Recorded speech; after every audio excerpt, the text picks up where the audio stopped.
Part 2. Christianity and Paganism. Christianity as an Asiatic cult is not suitable to European races. To prove this, let us make a careful comparison between paganism and Christianity. There are many foolish things and many excellent things in both the pagan and the Christian religions. We are not concerned with particular beliefs and rites. It is paganism as a philosophy of life and Christianity as a philosophy of life that we desire to investigate. And at the threshold of our investigation, we must bear in mind that paganism was born and grew into maturity in Europe, while Asia was the cradle of Christianity. It would be superfluous to undertake to prove that in politics, in government, in literature, in art, in science, in the general culture of the people, Europe was always in advance of Asia. Do we know of any good reason, when it comes to religion, why Asia should be incomparably superior to anything Europe has produced in that line? Unless we believe in miracles, the natural inference would be that a people who were better educated in every way than the Asiatics should have also possessed the better religion. I admit that this is only inferential or a priori reasoning, and that it still remains to be shown by the recital of facts that Europe not only ought to have produced a better religion than Asia, but that she did. In my opinion, between the pagan and Christian view of life, there is the same difference that there is between a European and an Asiatic. What makes a Roman, a Greek, and a Persian, a Persian? That is a very interesting, but also a very difficult question. Why are not all nations alike? Why is the oak more robust than the spruce? What are the subtle influences which operate in the womb of nature, where the embryos of races are nourished into form and individuality? I cannot answer that question satisfactorily, and I am not going to attempt to answer it at all. We know there is a radical difference between the European and the Asiatic. We know that Oriental and Occidental culture are the antitheses of each other, and nowhere else is this seen more clearly than in their interpretations of the universe, that is to say, in their religions. In order to understand the Oriental races, we must discover the standpoint from which they take their observations. But first, it is admitted, of course, that there are Europeans who are more Asiatic in their habits of life and thought than the Asiatics themselves, and conversely, there are Asiatics who, in spirit, energy, and progressiveness, are abreast of the most advanced representatives of European culture. Nor has Asia been altogether barren. She has blossomed in many spots, and she nursed the flame of civilization at a time when Europe was not yet even cradled. To show the intellectual point of view of the Asiatic, let me quote a passage from the book of Job, which certainly is an Oriental composition and one of the finest. How then can man be justified with God, or how can he be clean that is born of a woman? Man that is a worm, and the son of man, which is a worm. This, then, is the standpoint of the Oriental. He believes he is a poor little worm. His philosophy must necessarily trail in the dust. A worm cannot have the thoughts of an eagle. A worm cannot have the imagination of a Titan. A worm sees the world only as a worm may. This is the angle of vision of the Asiatic. He calls himself a worm, and naturally his view of life shrinks to the limits of his standpoint. To be perfectly fair, however, we must admit there are passages in all the Bibles of the Orient which are as daring as those found in any European book, but they represent only the strayings of the Oriental mind, not its normal pulse. The habitual accent of the Oriental is that man, calling a woman his mother, is a worm. In the Psalms of David, or whoever wrote the book, we read these words, "I am a worm and not a man." What did the Oriental see in the worm, which induced him to select it out of all things as the original, so to speak, of man? The worm crawls and creeps and writhes. Nothing is so distressing as to see its helpless wiggling, and its home is in the dust. Dirt is its daily food. Moreover, it is in danger of being stamped or trampled into annihilation at any instant. A worm represents the minimum of worth, the dregs in the cup of existence. It is the scum or the froth of life, which one may blow into the air. It is impossible to descend lower than this in self-abasement. When the Oriental, therefore, says that man is a worm, or I am a worm, he is just as much obeying the cumulative pressure of his Asiatic ancestry and voicing the inherited submission of the Oriental mind, as Prometheus, with the vulture at his breast and shaking his hand in the face of the gods, expresses the revolt of the European mind. The normal state for the Asiatic is submission. For the European, it is independence. Slavery has a fascination for the children of the East. The air of independence is too sharp for them. They crave a master, a sultan or a czar, who shall own them body and soul. Through long practice, they have acquired the art of servility and flattery, of salams and prostrations, an art in which they have become so efficient that it would be to them like throwing away so much capital to abandon its practice. They expect to go to heaven on their knees. This is not said to hurt the feelings of the races of the Orient. We are explaining the influence of absolutism upon the products and tendencies of the human mind. The religion of the Orient, then, notwithstanding its many beautiful features like its politics, is a product of the suppressed mind, which finds in the creeping worm of the dust the measure of its own worth. How different is the European from the Asiatic in this respect! The latter crawls upon the stage of this magnificent universe with the timidity, hesitancy, and tremblings of a worm. True to his bringing up, he falls prostrate, overwhelmed by the marvelous immensities opening before him and the abysses yawning at his feet. He contracts and dwindles and sighs, imploring with outstretched hands to be spared because he is a poor worm. It is a part of his religion or philosophy that if he admits he is nothing but a worm, the dread powers will not consider him a rival or a rebel, but will look upon him as a confirmed subject and permit him to live. This is his art, the strategy by which he hopes to secure his salvation. There has never been a republic in Asia, which is another way of saying that the Asiatic mind has never asserted its independence. Hence its thought smacks of slavery. In politics, as in religion, the Asiatic has always been passive. He has never been an actor, but only a spectator. It is his to nod the head, fold the arms, and bend the knee. On earth he must have a king and a pope, and in heaven an Allah or a Jehovah. He has not been created for himself, but for the glory of his earthly and heavenly lords.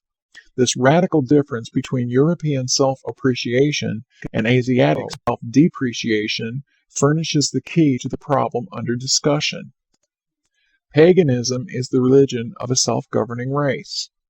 Buddhism, Judaism, Mohammedanism, and Christianity are religions born on a soil where man is owned by another. It will be impossible to imagine Marcus Aurelius, for instance, crawling upon his knees before any being or calling himself a worm. One must have in his blood the taint of 1,000 years of slavery before he can stoop so low. Marcus Aurelius was a gentleman. The European conception of a gentleman implies self-respect and independence. The Oriental conception of a gentleman implies self-abasement and acquiescence. The Oriental gentleman is a man who serves his king as though he were his slave. But observe now how the Oriental proceeds to pull down his mind to the level of his body, which he has likened to a worm. When I was still a Presbyterian minister, I was invited to address a Sunday school camp meeting at Asbury Park in New Jersey. There were other speakers besides myself. One of them, known as a Sunday school leader, had brought with him a chart of the human heart, which, when he arose to address the children, he spread on a blackboard before from it. This is a picture of your heart before you have accepted Jesus. What do you think of it? He asked the school. It is all black, was the answer, and it was. He had drawn a totally black picture to represent the heart of the child before conversion. In all the literature of pagandom, there is not the least intimation of so fearful an idea as moral depravity of total human nature. The pagans never thought, spoke, or heard of such a thing. It was inconceivable to them. They would have recoiled from it as from a species of barbarism. How radically different, then, must European culture have been from the Asiatic. There is a gulf well nigh impassable between the thought of a freeborn citizen and that of the oppressed and enslaved Oriental. But let us continue. Not satisfied with thinking of himself as a worm, and of his intellectual and moral nature as totally degraded, the Oriental strikes with the same paralyzing stroke at the world in which he lives, until it, too, with the world becomes an ugly and heinous thing. He calls the world a vale of tears, ruled by the powers of darkness and groaning under a primeval curse. The world, the flesh, and the devil cooperate become a trio of iniquity and sin. Some of you, in your earlier days, have sung that Methodist hymn, which read against us the world as a snare and a season. Quote, "The world is a fleeting show, for man's illusion given." End quote. Given. Think of believing that the world has been purposely given us to lead us astray. The thought staggers the mind. It's a terrible conspiracy against man.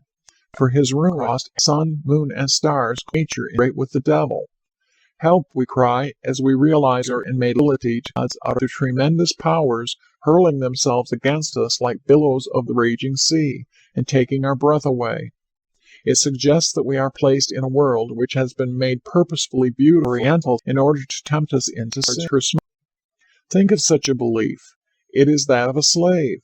It is Asiatic. It is not European.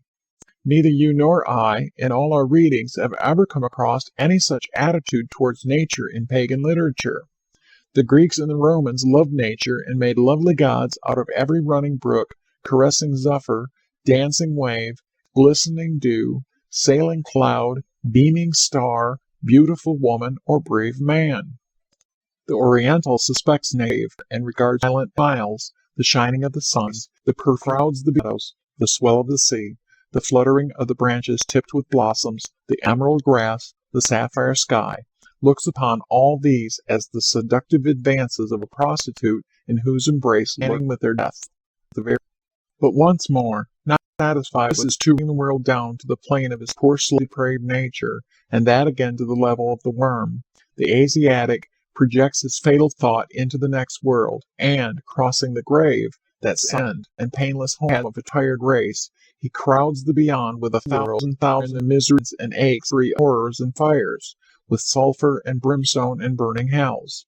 His frightened imagination invokes dark and infernal beings without number, fanning with their dark wings the very air he breathes. This is too revolting to think of. All in slave, inured to suffering, to the lash, to a pressure of his crushing heel, he dare not dream of a painless future, of a fair yet peaceful sleep at life's end. Nor has he the divine audacity to invent a new world wherein the misery and slavery of his present existence will be impossible, where all his tyrants will be dead, where he shall taste of sweet free thought and become himself a god. In his timidity and to his submission, with the spring of his heart broken, his spirit doctrinized, all the thought pendant strength in his soul, he puts in the biggest corner of his heaven even a hell. Nor does he pause there, but, stinging his slave imagination once more, he declares the Sultan future of creases and hellfire is everlasting terrible. He cannot improve upon that. Power of super and degradation he cannot descend. That is the darkest thought he can have, and, strange to say, he hugs it to his bosom as a mother would her child. The doctrine of hell is the thought of a slave and of a coward. No free-horn man, no brave soul could ever have invented so abhorrent capable idea. Only under a regime of mind absolutism, only under an Oriental Sultan whose caprice is law, whose vengeance is children, whose favors are fickle, whose power is crushing, whose greed is insatiable, sweet torture instruments are without answer, and whose dark dungeons look at it always resound with the rattling of chains and the groans of martyrs. Only under such a regime could man have invented an unending hell. But we were mistaken when we said that hell was the darkest that the Asiatic was the mind of. He has grafted upon the European mind a belief which is darker still. See it, tiny arm. Is there anything more precious in human life than children? The sternest heart melts, the fiercest features relax at the sight of an innocent and yet laughing, frolicking babe in its mother's arms. Look at its glorious cradle, so full of prizes, so deep, so appealing. Look at the soft round hands, the little feet, the exquisite mouth, opening like a bud. Hear its prattle, which is nothing but the mind beginning to stir. Watch its gestures, the first language of the child. See it with its tiny arms about its mother's neck. Mark its joy when it is kissed. What else in our human world is more beautiful, more divine? And yet, the slave creed of Asia has drawn into its burning net of damnation even the cradle. John Burroughs describes how in a Catholic cemetery near where he lives, he was shown a neglected, unkept corner used for the burial of unbaptized children. Consecrated ground is denied to them, and so their poor bodies are huddled together in this profane plot, unblessed and unsaved. I do not wish to live in a world where such absurdities are not only countenanced you, where they are innocent even to the born of a religion. Harsh air, O holy children, O sweet children, huddled together in rings from unconsecrated ground, us exposed to the cruelty of indescribable demons. Can you hear me? I am a man of compassion. I can forgive the friend. I can pardon and pity the meanest of my bruise and take him into my arms. But I confess that the grief, if I had a heart as big as the ocean, I could not, I would not, forgive the creed that can be guilty of such inhumanity against you. Dear innocent ones who were born to breathe but a religion, the heart's blur of this world, to lament. When such gloom overpowers me and wrings from my lips such hard words, I find some little respite in contemplating the old pagan world in its best day. I of your sin reconciles bound to my pagan friends, and in their sanity find healing for my bruised heart. In one of his letters, the Greek Plutarch says this about children, which I want you to compare with what St. Augustine, the representative of the Asiatic creed, says on the same subject. It is irreligious, writes Plutarch, to lament for those pure souls, the children, who have passed into a better life and a happier dwelling place. Footnote: Plutarch ad Orexum Compendium, Leckey's History and European Morals, Volume 1, end footnote. Compare this pagan tenderness for children with the Asiatic doctrine of infant damnation, but recently thrown out of the Presbyterian creed. Yet, if St. Augustine's teaching is to be believed, it is heresy to reject the damnation of unbaptized infants. Whosoever shall tell, writes this father of the Church, that infants quickened in Christ, who died without partaking in his sacrament, does both contradict the apostles' teaching and condemn the whole Church. A note: St. Augustine of Man is 166, end footnote. Is the bone infinitely more religious to disagree with the apostles in the Church, if that is their teaching. The pagan view of children is the holier view. The doctrine of the damnation of children could only find lodgment in the brain of all slave or desperately man. It is Asiatic and altogether foreign to the culture of Europe. All that we have we repent thus only are may be summed up in one phrase. Asia invented the idea that man is a fallen being. This idea, which is the dorsum spinal, the backbone, of Christianity, never for once entered the mind of the European. We have already quoted from Job speak in the Psalms. The following is from the book of Jeremiah. Our own heart is wicked above all things and desperately wicked. This is one of the texts upon which the doctrine of the fall of man is based. We repeat that only under a religion and slavery, where one slave vies with another to abase himself before his lords and masters, could such an idea have been invented. There is not a man in all our sacred scriptures that the model stand before the deity erect and laid abashed men, or who could speak in the accents of a Cicero who said, "We boast justly of our own virtue, which we could not do if we derived it from the deity and not from ourselves." Or this from Epictetus: "It is characteristic of a wise man that he possesses all his good and evil from himself." Know how to. Such independence was foreign to a race that believed itself fallen. In further confirmation of our position, it may be said that the models which the pagans set up for emulation were men like themselves, only nobler. The models which the Orientals set up for imitation, on the other hand, were supernatural beings, or men who were supposed to possess supernatural powers. The great men for the Oriental are men who can work miracles, who possess magical powers, who possess secrets, and can know how to influence the deity. Moses, Joshua, David, Joseph, Isaiah, Jesus, Paul, all demi-divinities. The pagans, on the other hand, selected natural men, men like themselves. who had earned the admiration of their fellows. Let me quote to you Plutarch's eloquent sentence relative to this subject. Whenever we begin an enterprise of take possession of a charge or experience a calamity, we place before our eyes the examples of the greatest men of our own or of bygone ages, and we ask ourselves how Plato or Epaminondas or Lycurgus or Agesilaus would have acted. Looking into these personages as a faithful mirror, we can remedy our defects in word or deed. The Westminster Catechism, which in its essentials is a resume of our Asiatic religion, emphasizes the doctrine of the fall of man, of which the pagan world knew nothing and refused to believe it until pagans succeeded in dominating the mind of Europe. Quote, the Catechism following the Scripture teaches that we are not only a disinherited family, but we are personally depraved and demoralized. End quote. Footnote. Westminster Catechism comments. End footnote. Goodness, the Oriental imagination, abused by slavery, cannot rid itself of the idea of being disinherited, turned out into the cold, orphaned and smitten with moral sores from head to foot. To the pagan, such a description of man would have been the acme of absurdity. Again, quote, it, the fall, affirms that he, man, is all wrong, in all things and all the time. End quote. Footnote. Westminster Catechism comments. End footnote. If this was comforting news to the Asiatic, the pagan world would have rejected the idea as unworthy of men in their senses.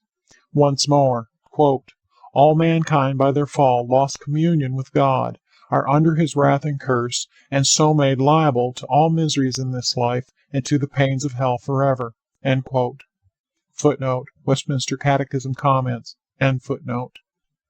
And this is the gospel we have imported from Asia. Is it not pathetic? Could slavery ever strike a deeper bottom than that?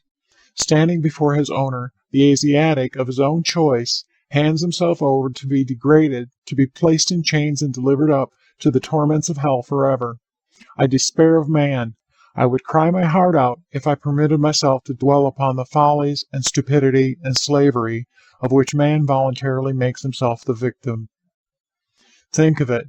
A man and a woman, nobody knows where or when, are supposed to have tasted of the fruit of a tree. The Oriental mind, with its crouching imagination, pounces upon this flimsy, fanciful tale with the appetite of a carrion crow, and exalts it to the dignity of an excuse for the eternal damnation of a whole world. I am dazed. I can say no more. Let us recapitulate. The Oriental distrust of the natural man, born of self-depreciation, which is the fruit of prolonged slavery, develops into a sort of mental canker spreading at a raging pace until the whole universe, with its glorious sun and stars, becomes an object of horror and loathing. Not satisfied with thinking of himself as a worm, of his intellectual and moral nature as totally depraved, he communicates his disease to the world in which he lives until it, too, shrinks and wastes away. Then the disease, finding no more on this side of the grave to feed upon, leaps over the grave and converts the beyond, the virgin worlds, into an inferno with which to satiate its fear. Indeed, frightful are the thoughts of a slave people. Let me now, in conclusion, call your attention to another difference between the Occidental and the Oriental mind.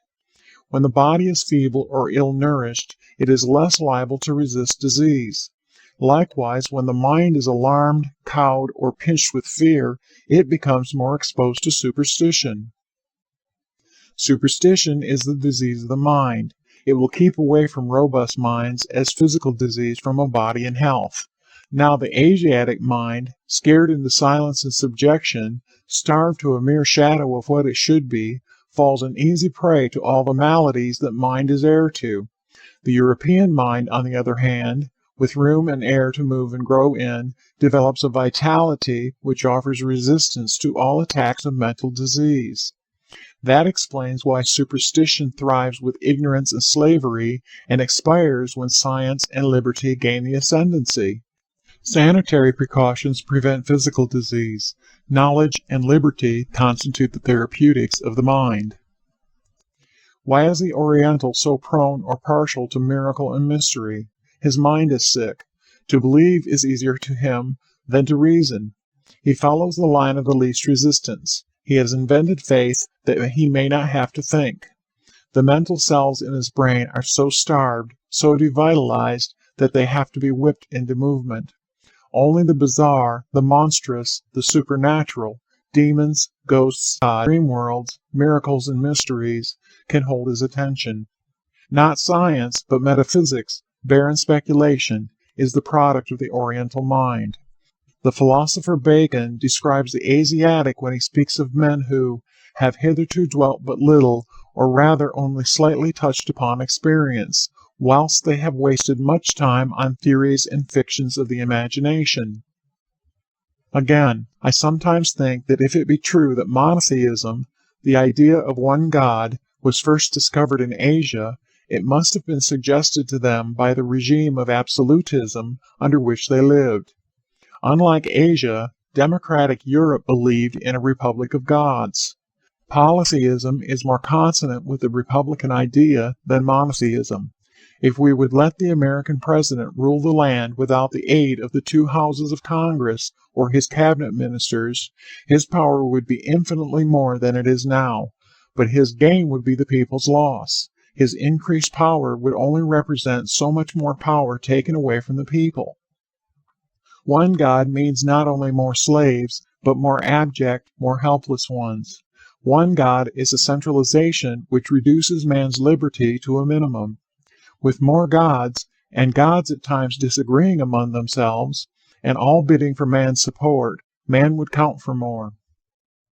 The Greeks could not tolerate a Jehovah or an Allah before whom the Oriental rabble bent the knee. Allah knows, exclaims the Moslem. That is why the Mohammedans continue in ignorance. Allah is great, cries again the Turk. That is why he himself is small. The more powerful the sovereign, the smaller the subject. Now this leads us to a final reflection upon the difference between the mind brought up under restraint in slavery and the mind of the free. The pagan, to quote Lecky, believed that to become acceptable to the deity one must be virtuous. The Asiatic doctrine, on the contrary, taught that the most heroic effort of human virtue were insufficient to avert a sentence of eternal condemnation, unless united with an implicit belief in the dogmas of religion. In other words, the noblest of men cannot be saved by his own merits of character alone, for even when we have done our best, we are but unprofitable slaves, quoting a Bible text. Only by the merits of Christ, or by the grace of God, can any man be saved. Have you ever paused to think of the purport of this piece of Orientalism? It wipes out every imaginable claim or right of man.